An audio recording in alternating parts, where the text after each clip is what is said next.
ഇന്ന് പതിവിൽ വിപരീതമായിട്ട് സുക്രുവിനെ കൊണ്ടുവരാനായിട്ട് തുമ്പിക്കുട്ടി വന്നിട്ടുണ്ട് കേട്ടോ. തുമ്പിക്കുട്ടിക്ക് സ്കൂള് കണ്ടപ്പോൾ അവിടുത്തെ ഗ്രൗണ്ടും കാര്യങ്ങളൊക്കെ കണ്ടപ്പോൾ ഇങ്ങനെ ഓടിക്കളിക്കാൻ ഭയങ്കര രസമായിരുന്നു കേട്ടോ.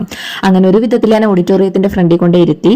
സുക്രുവിനെ വിടാനായിട്ട് കുറച്ചു നേരം കഴിയും, കാരണം ആ ഒരു സ്കൂൾ ബസ്സൊക്കെ പോയിട്ട് അതിന്റെ ഉള്ളിലേക്ക് നമ്മളെ കടത്തുള്ളൂ കേട്ടോ. ഞാനെല്ലാം എപ്പോഴും കൊണ്ടുവരാൻ വരാറുള്ളത്. ഇനി തുമ്പിക്കുട്ടി ഉള്ളതുകൊണ്ട് സുക്രുവിന്റെ മുഖം അങ്ങോട്ട് വിജലംബിച്ച് വിടർന്നു കേട്ടോ സന്തോഷം കൊണ്ടിട്ട്. അങ്ങനെ ഞങ്ങൾ നേരെ വീട്ടിലോട്ട് എത്തിയപ്പോൾ കുറച്ച് മഴ പെയ്തു കേട്ടോ. ജസ്റ്റ് മിസ്സിലാണ് കേട്ടോ ഞങ്ങൾ വീട്ടിലോട്ട് എത്തിയത്. അങ്ങനെ അതേ മഴയൊക്കെ തോർന്നിട്ടുണ്ട്. അതിൻ്റെ ഇടയ്ക്ക് ഞാൻ അവർക്ക് ദോശയൊക്കെ ചുട്ട് കൊടുത്തു. ആ ഒരു സമയത്ത് വീഡിയോ ഒക്കെ എടുത്താൽ ഞാൻ വിട്ടുപോയതാണ് കേട്ടോ. പിന്നെ അവരെ മേലൊക്കെ കഴുകിച്ച് സെറ്റാക്കി അവരെ ടി വി കാണാനായിട്ട് ഇരുത്തിട്ടോ. അതിൻ്റെ ഇടയ്ക്ക് ഞാൻ പച്ചക്കറി വെച്ചു, അതേപോലെ തന്നെ ചോറുണ്ടാക്കി, അങ്ങനെ കുറച്ച് അല്ലറ ചില്ലറ പരിപാടികളൊക്കെ നടത്തിയിട്ടോ. സത്യം പറഞ്ഞിട്ടുണ്ടെങ്കിൽ വീഡിയോ എടുക്കാൻ ഞാൻ മറന്നുപോയി. പിന്നെ ഇത് കാലത്തെ ഉപ്പേരിയാണ്. അതേപോലെ തന്നെ ചെറുപയർ മുളപ്പിച്ചതും ബാക്കി ഉണ്ടായിരുന്നു, അതൊന്ന് ഒലത്തി. പിന്നെ എന്തുട്ടാ നമ്മുടെ ചോറൊക്കെ ഊറ്റി വെച്ചു. പിന്നെ ഇത് ഇന്നലെ മേടിച്ചതാണ് കേട്ടോ പാസ്ത ഉണ്ടാക്കാൻ വേണ്ടിയിട്ട്. അതിങ്ങനെ വിട്ടുപോവാണ്, കുറച്ച് പണികളുണ്ടല്ലോ പാസ്ത ഉണ്ടാക്കാൻ.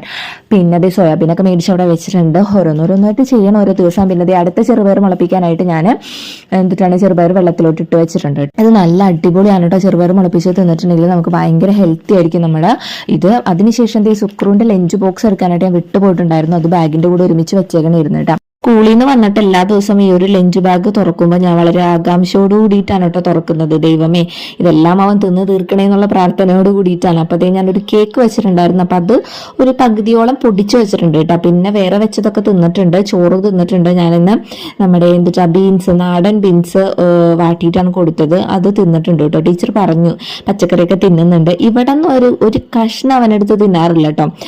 പക്ഷെ എന്നാലും ടീച്ചർമാർ കൊടുക്കുമ്പോൾ തിന്നേണ്ട അത് ദൈവഭാഗ്യം തന്നെ, അല്ലാണ്ട് വേറെ ഒന്നും പറയാനില്ല. കാരണം പച്ചക്കറി ഫ്രൂട്ട്സ് ഒന്നും സുക്രു എന്റെ മുന്നിൽ കഴിക്കാറില്ല. ഇത് ഞങ്ങളോട് ഭയങ്കര എളുതരായതുകൊണ്ടാണെന്ന് അറിയില്ല കേട്ടോ. അപ്പൊ ടീച്ചർമാരെ പേടിയുള്ളതുകൊണ്ട് അവിടെ വെച്ച് കഴിക്കാറുണ്ട്. ഇനി ഓരോ ഫ്രൂട്ട്സ് ആയിട്ട് കൊടുത്തു വിടണം. അവരെ പേടിച്ചെങ്കിൽ എന്തെങ്കിലും വയറ്റി കയറട്ടെ എന്ന് വിചാരിച്ചു. അങ്ങനെ അതേ കൈയോടെ തന്നെ അതൊക്കെ കഴുകി വെച്ച് തുടച്ചു വെച്ചു കേട്ടോ. തുടച്ചു വെച്ച് കഴിഞ്ഞാൽ പിന്നെ പിറ്റേ ദിവസം എടുക്കും, വളരെ എളുപ്പമാണല്ലോ.